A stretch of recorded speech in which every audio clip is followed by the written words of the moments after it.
आज हम जानेंगे श्री अनिरुद्ध आचार्य जी के बारे में, उनके जीवन के बारे में, उनकी पढ़ाई लिखाई, उनके घर के बारे में और आज जो भी हुआ है। इस समय इतने महान व्यक्ति बन गए हैं, लोगों को सही राह दिखा रहे हैं, भगवान से जोड़ रहे हैं, उन्हें मोक्ष की प्राप्ति के बारे में बता रहे हैं, बहुत अच्छा कार्य कर रहे हैं, लोगों की बुरी संगत को सुधारने की कोशिश कर रहे हैं, सनातन धर्म से जोड़ने की कोशिश कर रहे हैं। कितना महान कार्य कर रहे, तो चलिए जानते हैं उनके बारे में। श्री अनिरुद्ध आचार्य जी का जन्म 27 सितंबर 1989 में मध्य प्रदेश के दमोह जिले में रिज्झा नामक गांव में हुआ था। बचपन से ही इनका मन आध्यात्मिक क्षेत्रों में ज्यादा रहता था, इसी कारण से इन्होंने अनेकों प्रकार के धार्मिक पुस्तक जैसे भागवत गीता, रामायण, महाभारत जैसे ग्रंथों का अध्ययन किया। आज के समय में स्वामी अनिरुद्ध महाराज जी हर घर की शान बन गए हैं, क्योंकि इनकी कथा लगभग घर घर हर क्षेत्र में टीवी या मोबाइल के माध्यम से चलता ही रहता है, ये देखने को मिलता ही है। बचपन से ही अपने ही गांव के श्री श्री राधा कृष्ण मंदिर पर मित्र जाकर ठाकुर जी की सेवा में लगे रहते थे। पारंपरिक गौ भक्त परिवार के होने की वजह से उनको गौ माता की सेवा करने का बहुत आनंद मिलता था। आज भी ये सेवा को याद रखे हैं। बताया जाता है कि गौ माता के साथ खेलना बहुत पसंद है। सबसे पहले महाराज जी कार्यों के बारे में बात करें, कहते हैं एक अच्छे कथावाचक हैं, अपनी कथाओं के माध्यम से लोगों को अच्छी राह पर चलने को कहते हैं ताकि देश और समाज का अच्छा विकास हो सके। महाराज जी गरीब, असहाय और जरूरतमंदों का सहारा भी बने हुए हैं। इनके बारे में कहा जाता है कि अपने संस्थान में गरीब कन्याओं की शादी का कार्यक्रम भी कराते हैं। अनिरुद्ध आचार्य जी का जन्म एक धार्मिक साधारण परिवार में हुआ था। उनके पिता का नाम अवधेशानंद है। महाराज जी के बारे में बताया जाता है कि बचपन से ही धार्मिक प्रवृत्ति के रहे थे। ये बचपन में रामायण, भागवत गीता जी से धार्मिक ग्रंथों का अध्ययन किया था। वह बचपन से ही पूजा पाठ में काफी उत्साह रखते थे। अनिरुद्ध जी महाराज का कीर्तन भजन में लगाव बचपन से ही रहा है। वह काफी कम उम्र में कड़ी मेहनत से ज्ञान प्राप्त किया था। उन्होंने साल 2016 में मध्य प्रदेश के श्री गौरी गोपाल सेवा संस्थान समिति की नींव रखी थी कि कथा प्रवचन कई सालों से बड़े शहरों के स्टेज के अलावा देश के बाहर भी किया जाता है। आज की तारीख में उन्होंने क्षेत्र में काफी मित्रता हासिल कर चुके हैं, जिनकी सोशल बढ़िया अच्छी खासी है। बचपन में ही वृंदावन आ गए थे, वहां पर उन्होंने संस्कृत भाषा का अध्ययन किया और सभी ग्रंथों का अध्ययन किया और वे शिक्षा उन्होंने वृंदावन अपने ग्रुप संत श्री गिरिराज महाराज जी से प्राप्त की और फिर इन्होंने सनातन धर्म का प्रचार करना शुरू कर दिया। अनिरुद्ध महाराज जी ने अपने करियर की शुरुआत कथा वाचन के तौर पर की और अब तक उन्होंने करीब 700 से भी अधिक भागवत कथा का प्रवचन देश विदेश में किया। इनके भागवत कथा और प्रवचन को सुनने के लिए लाखों लोगों की भीड़ लगती है।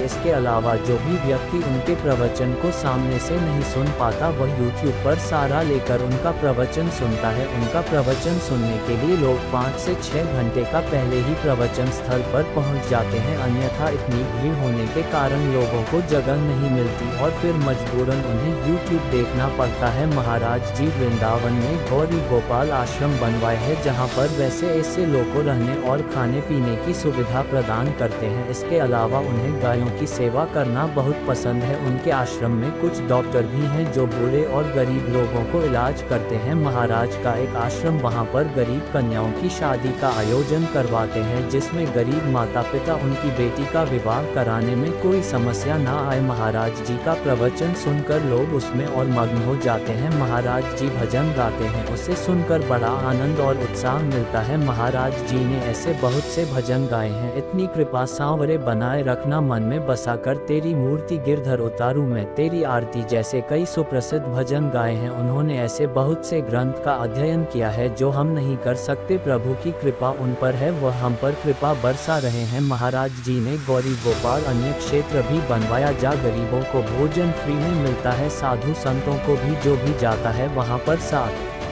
जरूर लेता है। तो ये थी श्री अनिरुद्ध आचार्य जी के जीवन का परिचय। ऐसी और कहानियाँ सुनने के लिए हमारे चैनल को लाइक एंड सब्सक्राइब जरूर करें। धन्यवाद।